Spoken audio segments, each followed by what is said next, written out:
Só vou botar ela na cama, 5 minutos. Black Cloud, film from Brazil. It is very interesting. In a lot of ways, it's a really traditional ghost story. What I really liked at first was the mood that it set right away. Just that classic horror kind of. It was just, this setting was wonderful. And, sex always grabs my attention.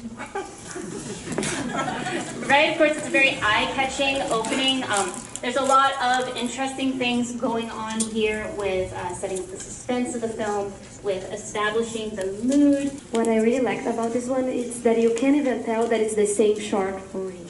It changes so much it changes the language, it changes the first one is with actors, the second one is an animation. 云从小跟着爷爷奶奶生活，但是他们还未看到孙女长大成人就撒手人间。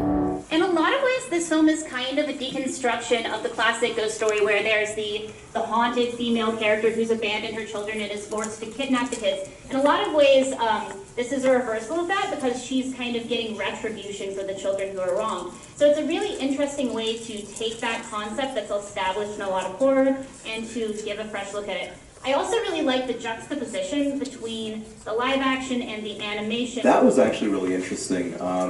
I was caught off guard by it at first because I thought that it was actually transitioning into a different film, and it wasn't until I looked down at the card and I realized, like, oh, this is actually part of the same, film. So, and I think one thing that was very interesting about it was the Portuguese, track, I guess, at the beginning, and then the transition into Chinese. So that was very cool.